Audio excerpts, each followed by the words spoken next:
Ito ang simbahan na tinatag na Hesukristo. At maliligtas lamang ang isang tao kapag siya ay aanib sa simbahang ito. At ang sino mang tao na tumangging umanib sa simbahang ito na tinatag ng Panginoon ay hindi siya makakaroon ng kaligtasan. Yan po ang sinabi ng ibang mga simbahan.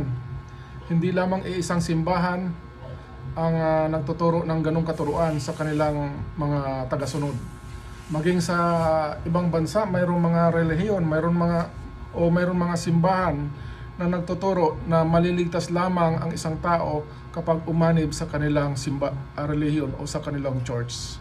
At ito po ang nakakalungkot dahil milyon-milyon mga tao sa buong mundo, kahit sa Pilipinas pa lamang milyon-milyon mga Pilipino ang naniniwala sa ganyang katuruan at umanib sa kanilang relihiyon, umanib sa kanilang simbahan dahil naniniwala sila na yun lamang yung kaparaanan upang magkamit ng kaligtasan ang pag-anib sa sinasabing simbahan.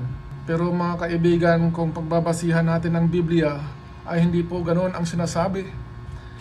Sa totoo lamang, hindi pa pinanganak ang mga taong nagtatag ng iba't ibang simbahan.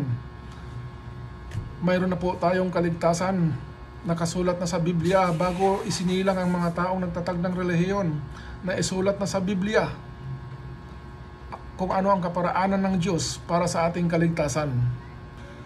Hindi relihiyon ang ginawa ng Diyos, hindi nagtatag ng relihiyon ang Diyos Ama. Ang ginawa ng Diyos Ama upang tayo ay magkaroon ng kaligtasan ay kanyang ipinadala ang kanyang kaisa-isang anak dito sa sanlibutan mula sa kalangitan, mula sa kanyang kaharian upang mag-alay ng kanyang sariling buhay sa cross para sa kabayaran ng ating mga kasalanan at para sa ating kaligtasan sa lahat ng tao. Walang sinumang tao ang magkakamit ng kaligtasan dahil lamang siya ay umanib sa isang relihiyon. Basahin natin ang 1 John chapter 5 verse 11. At ito ang patotoo, ipinagkaloob sa atin ng Diyos ang buhay na walang hanggan. At ito ay makakamtan natin sa pamamagitan ng kanyang anak. So, napakalinaw mga kaibigan na ipinagkaloob sa atin ang buhay na walang hanggan, ipinagkaloob sa atin ng Diyos, at ang buhay na ito ay makakamtan natin sa pamamagitan ng kanyang anak na si Jesus. So, hindi po totoo na ang kaligtasan ay makakamit natin sa pag-anib ng alinmang relihiyon sa buong mundo.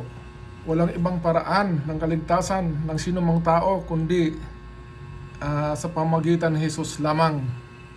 Ang sabi dito sa Acts chapter 4 verse 12, sa kanya lamang matatagpuan ang kaligtasan, sapagkat walang ibang pangalan ng sinumang tao sa buong mundo na ibinigay ng Diyos sa mga tao upang tayo ay maliligtas. Walang iba ang tinutukoy dito mga kaibigan kundi ang kanyang bugtong na anak na si Jesucristo. Kaya ang sino mang mga tao na naniwala doon sa mga katuruan ng pag-anib sa isang relihiyon ay magdudulot sa kanilang kaligtasan, kahabag-habag kung ating tutuusin ang kalagayan ng mga tao na yon, dahil kapag sila ay namatay, dahil maiksi lang po ang buhay natin mga kaibigan, kapag ang sino man sa kanila, sino man sa atin na namatay na hindi natin kinikilala si Jesus bilang ating tagapagligtas at Panginoon, at naniniwala tayo dahil sa kanilang mga katuruan na si Jesus ay tao lamang, wala po tayong kaligtasan makakamit. Yan po ang nakasulat na malinaw sa Biblia. Sabi sa John chapter 14 verse 6, sumagot si Jesus, ako ang daan, ang katotohanan at ang buhay. Walang makaparoon sa aking Ama kung hindi sa pamamagitan ko. Di ba napakalinaw? Si Jesus mismo ang nagsabi na siya ang daan, ang katotohanan, at walang makaparoon sa kaharian ng kanya Ama kung hindi sa pamamagitan niya lamang. Kaya kahit anong relihiyon, kung walang Hesukristo, wala pong kaligtasan. Dahil si Jesus ang ipinadala ng Diyos Ama dito sa lupa upang mag-alay ng kanyang buhay para sa ating kaligtasan. Sa John chapter 11 verse 25, sinabi sa kanya ni Jesus, Ako ang nagbigay buhay at muling pagkabuhay. Ang sino mang sumasampalataya sa akin, kahit mamatay, ay muling mabubuhay.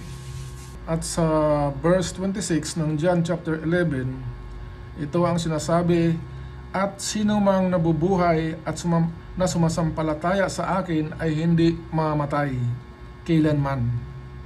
Maniniwala ka ba sa sinasabi ko? Yan ang tanong niya sa babaeng si Marta. Ang problema, mga kaibigan, maraming hindi naniniwala dito sa mismong nakasulat sa Biblia. Mas pinili nilang paniniwalaan ang mga taong nagtuturo ng opposite sa sinasabi ng Biblia. Yung mga nagtuturo, yung mga nangangaral na tinitwist nila yung totoong kahulugan ng bawat salita ng Panginoon para lamang palabasin na tama ang kanilang katuruan na si Jesus ay hindi Diyos at si Jesus ay tao lamang. Kaya gaya ng sinabi ko na kahit dito sa Pilipinas, milyon-milyong mga tao ang umanib sa mga relihiyon dahil hindi isang relihiyon lamang ang nagsasabi na magkakamit lamang ng kaligtasan ang isang tao kapag umanib sa kanilang simbahan. Hindi lamang isang relihiyon ang nagsasabi ng ganon. At mas pinaniniwalaan sila ng mga tao kaysa dito sa nakasulat sa Biblia. Mas naniniwala sila sa mga ngaral na yon, kung ano yung mga kanilang sinasabi, kaysa sinasabi ni Jesus na siya ang nagbigay ng buhay sa lahat ng tao. Sa John chapter 8 verse 21, pakatandaan ninyo, yan ang sabi ni Jesus, pakatandaan ninyo, ang tumutupad sa aking salita ay hindi mamatay kailanman. Itong ilang verses na aking binasa, lahat ito ay nagpapahayag na walang ibang paraan ng kaligtasan ng sinumang tao kung hindi si Jesus lamang. Alam nyo mga kapatid, mga kaibigan, minsan common sense lang Kasi uulitin ko, hindi pa pinanganak ang mga taong nagtayo ng kanya-kanyang relihiyon. Si Jesus ay matagal nang namatay sa cross, na ang purpose ng kanyang pagkamatay sa cross ay para bayaran ang ating mga kasalanan. Kaya sa totoo lamang, kahit hindi pa isinilang ang mga taong nagtatag ng relihiyon, mayroon po tayong kaligtasan na nakasulat sa Biblia. Dahil ang Diyos Ama mismo ang gumawa ng paraan para sa ating kaligtasan. Hindi yung mga taong nagtayo ng kanya-kanyang mga relihiyon na nagsasabing maliligtas lamang tayo kapag umanib sa kanilang mga simbahan. Ang sabi ni Jesus sa John chapter 14 verse 2 hanggang 3, sa bahay ng aking ama ay maraming silid. Kung hindi ito totoo, sasabihin ko sa inyo na pupunta ako roon upang ipaghanda kayo ng inyong matitirhan. Yun po ang sabi ni Jesus. At sa verse 3, at kapag naipaghanda ko na kayo ng matitirhan, ako ay babalik at isasama ko kayo upang kayo'y aking makapiling kung saan ako naroroon o kung saan ako paroroon. Mga kaibigan, yung mga taong nagtayo ng kanilang mga simbahan, hindi lamang isang tao ito ang aking ibig sabihin. Yung mga tao na yon na nagsipagtayo ng kanya-kanyang simbahan, sila ba ang pumunta doon sa kaharian ng Diyos upang ipaghanda tayo ng matitirhan? Sila po ba, mga kaibigan? Hindi ba si Jesucristo? Ang nakasulat sa Biblia, hindi sila. Ang nakasulat sa Biblia ay si Jesus ang pumaroon sa kaharian ng Ama upang tayo ay ipaghanda ng mga silid na ating matitirhan. At kapag siya ay nakapaghanda ng mga silid na ating matitirhan, siya ay babalik at upang tayo ay kanyang makasama saan man niya nais pumaroon. At sa huling araw naman, sa araw ng paghukom, si Jesucristo ang bababa sa langit upang tayo ay salubungin sa alapaap, upang tayo ay makasama niya magpakailanman. So ito ang sinasabi, kahawig ito sa sinasabi ng John, ng verse na sinabi ko kanina sa John chapter 14 verse 2 hanggang 3. Itong isang verse sa 1 Thessalonians chapter 4 verse 15 hanggang 17. Pakinggan niyo po ang aking babasahin. 1 Thessalonians chapter 4 verse 15. Ito ang katuruan ng Panginoon na sinasabi namin sa inyo. Tayong mga nabubuhay pa, tayong mga natitira pa hanggang sa pagparito ng Panginoon ay hindi mauuna sa mga namatay na. Sa araw na yon, kasabay ng malakas na utos, ng tinig ng arkanghel at ng tunog ng trumpita ng Diyos, bababa ang Panginoon mula sa langit. Ang mga namatay na sumampalataya kay Kristo ay bubuhayin muna.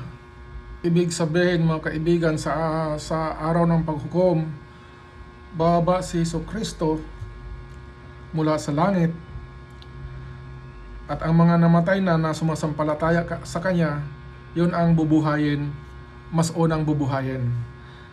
At pagkatapos, verse 17, tayo namang mga buhay pa at natitira ay titipunin sa alapaap kasama ng mga binuhay upang salubungin ang Panginoon sa himpapawid.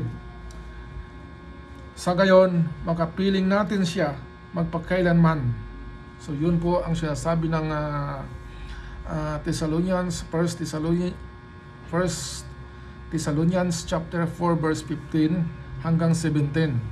So mga kaibigan, kung tatanggihan ninyo si Jesucristo, dahil ang turo sa inyo si Jesus ay tao lamang, hindi Diyos, at mas pinaniniwalaan ninyo ang katuruan ng mga teachers, mga aral ng mga antikristo, sino ang sasalubong sa inyo sa araw ng paghukom? Pagdating ng araw ng judgment, sino ang bababa mula sa kalangitan upang sunduin, upang salubungin kayo sa alapaap? Yan ba yung inyong mga sinusunod, pinaniniwala ang mga founder ng mga relihiyon? Ang nakasulat sa Biblia, si Jesus ang bababa sa langit at upang tayo ay salubungin. So uulitin ko ang tanong, kung patuloy ninyong tanggihan si Jesus bilang inyong tagapagligtas at Panginoon, sa araw ng paghukom, sino ang sasalubong sa inyo sa alapaap? Yung inyong mga founder o ang diablo? So malinaw po mga kaibigan ang nakasulat sa Biblia. Si Jesucristo ang pinadala ng Diyos upang bayaran ang ating mga kasalanan. Namatay siya para tubusin ang ating mga kasalanan. Dahil sa pag-ibig ng Diyos sa atin, ayaw ng Diyos na ang sino man sa atin ay mapupunta sa dagat-dagatang apoy. So una, si Jesus ang namatay, nag-alay ng kanyang buhay sa cross. Pangalawa, si Jesus ang pumunta sa kaharian ng Diyos upang tayo ipaghanda ng silid na ating matitirhan. At pangatlo, sa araw ng paghukom, si Jesus ang bababa sa langit upang tayo ay salubungin sa alapaap. Hindi yung inyong mga mas pinaniniwala ang mga ngaral na mga antikristo. Kaya mga kaibigan, kung nais ninyo magkamit ng kaligtasan, hanapin ninyo ang simbahan na nagtuturo na si Jesus ay namatay para sa kabayaran ng ating mga kasalanan. Si Jesus ay namatay para sa ating kaligtasan. Si Jesus ay ipinadala ng Diyos Ama upang ang sino mang sumasampalataya sa Kanya ay hindi mamamatay kundi magkaroon ng buhay na walang hanggan. Hanapin ninyo ang mga simbahan na nagtuturo ng ganon. Kapag ang simbahan na inyong pinapasukan ay nagtuturo ng ibang kaparaanan, iba kaysa sinasabi ng Biblia, umalis na po kayo sa simbahan na yan, talikuran na po ninyo ang simbahan na yan. Huwag po kayong maging panatik sa inyong mga relihiyon dahil kaluluwa ninyo ang malalagay sa panganib sa dagat-dagatang apoy.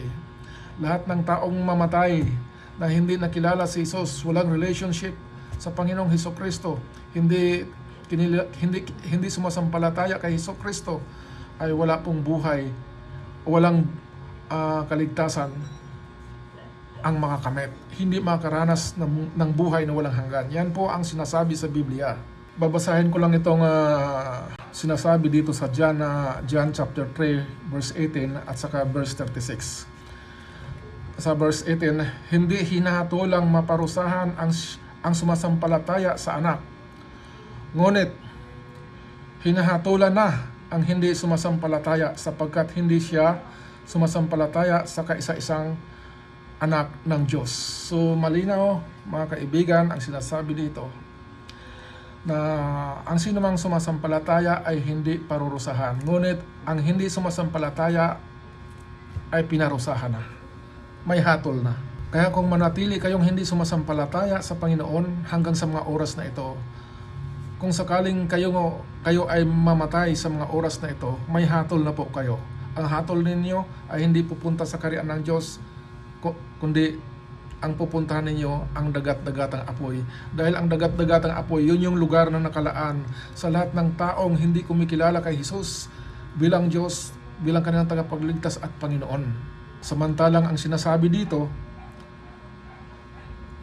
ang sino mga sumasampalataya sa Panginoon, sa anak, ay hindi parurusahan.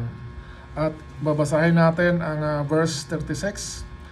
Ang sumasampalataya sa anak ay may buhay na walang hanggan. Maliwanag yung mga kaibigan. Ang sumasampalataya sa anak ay may buhay na walang hanggan. Ngunit ang hindi sumusunod sa anak ay hindi makaranas ng kaligtasan. Sa halip, manatili sa kanya ang puot ng Diyos. Malinaw pa sa sikat ng araw ang sinasabi ng Biblia na ang kaligtasan ay makamit ng tao sa pamamagitan ni Jesus lamang. Walang ibang paraan. God bless everyone. Nawa ay meron po kayong natutunan sa video ito. At inanyayahan ko ang lahat na huwag basta-basta na lamang nakikinig lamang, huwag yung tagapakinig lamang tayo. Dapat magsuri, magbasa din tayo ng Biblia. Dahil ang sabi ng Biblia, mayroong laganap sa buong mundo ang mga bulaang mga ngaral. Yung mga antikristo na nagtuturo ng taliwas sa sinasabi ng Biblia. Bye-bye!